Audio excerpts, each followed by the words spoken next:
sur la vie éternelle après la mort. Enseigne la vie après la mort. On a tendance de dire comme ça aux gens, après le décès de quelqu'un, ceux qui assistent beaucoup au funérailles, d'attribuer paix à une âme décédée.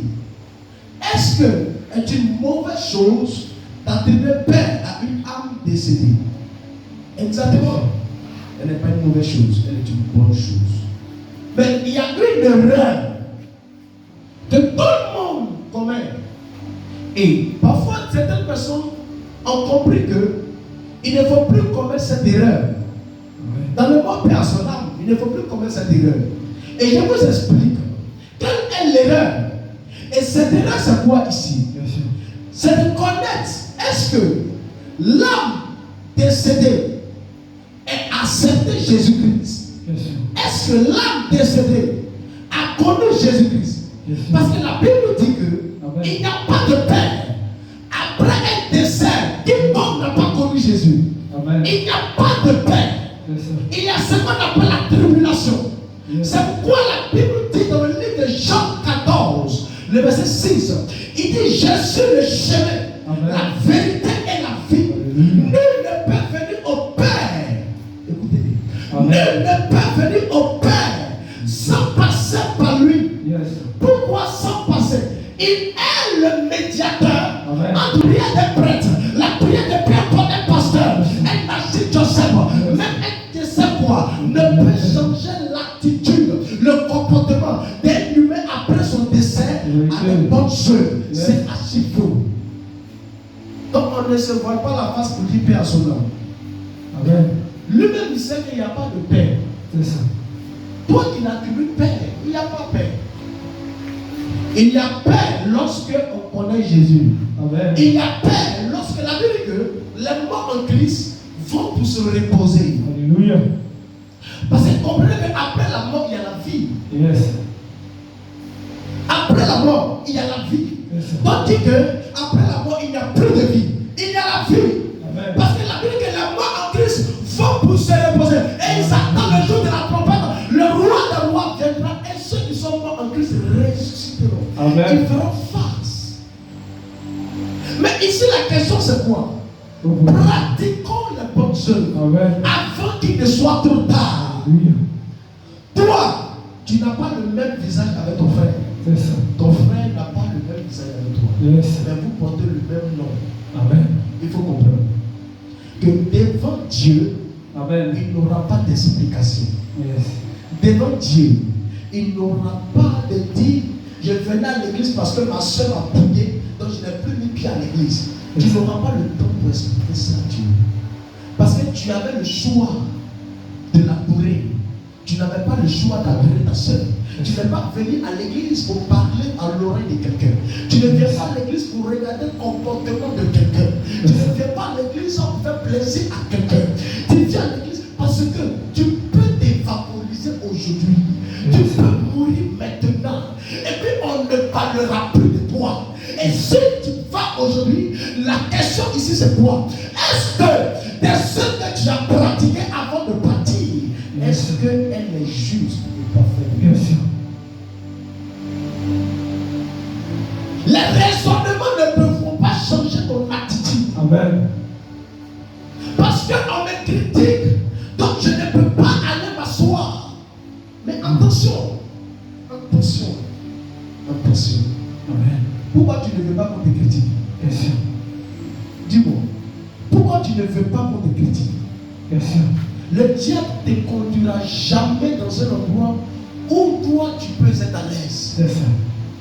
Le diable te conduira dans une assemblée où tu n'auras pas peur. Parce qu'il sait qu'il a un but à atteindre. Et son but c'est quoi? C'est de t'écarter, c'est de t'éloigner, c'est de t'attirer comme un abat. Pour ne pas que tu trouves satisfaction. Parce que lui il sait que pour lui est fini. Donc il a des agents dans les églises. Il a des agents dans les assemblées à ne pas satisfaire. Toi, ta paix. Pratiquons les bonnes changer. Amen. Avant qu'il ne soit trop tard. Alléluia. Je ne sais pas si quelqu'un me comprend. Gloire à Jésus. Relis le verset. Ecclésiaste. Ecclésiaste 8, versets 6 à 8.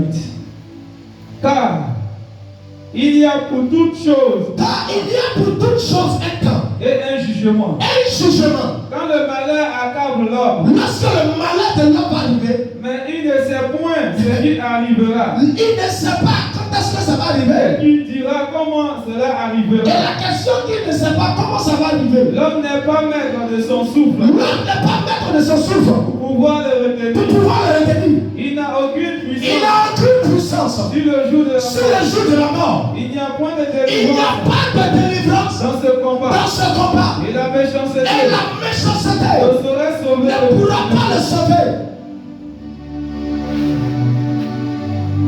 Et la méchanceté, la mauvaise manière de se comporter, la médiocrité,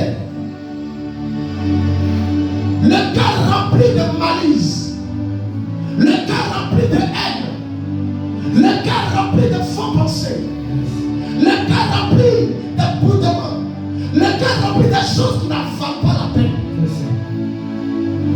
Pourquoi? Parce que tu ne connais pas. Le drame ici que l'homme nous devons connaître, nous devons comprendre, c'est que tu peux te lever aujourd'hui et mourir aujourd'hui. On a des personnes qui dorment et ne se réveillent plus. Pas parce que nous sommes plus mieux que ces personnes. Amen. C'est parce que il est le seul qui connaît par comment chacun de nous mourra. Yes. Lui, il sait que toi, tu peux mourir par une maladie. Il sait que toi, tu peux mourir soit par un accident.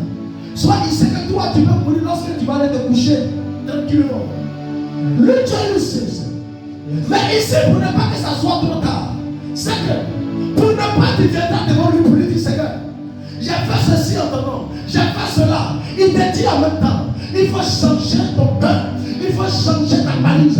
Il faut changer ta manière de comporter. Il faut changer. Car ton pasteur, ton père spirituel ne pourra pas te défendre. Ta mère biologique ne pourra pas te défendre. Aucune personne ne pourra te défendre. Quelle que soit la seule chose qui pourra te défendre, c'est ton comportement. C'est les actes que tu as posés. C'est suffisant devant Dieu. Parce que chaque comportement accompagne. Bien avez compris quelque chose. Chaque comportement de l'homme accompagne un ange qui vient écrire ton comportement et il n'est pas avec ça pour attribuer à Dieu, pour enregistrer dans le livre de vie. Demain, lorsque tu seras devant ton créateur, il dira le casier judiciaire. En fonction de ça, tu ne pourras pas l'accuser. Il te dira telle année,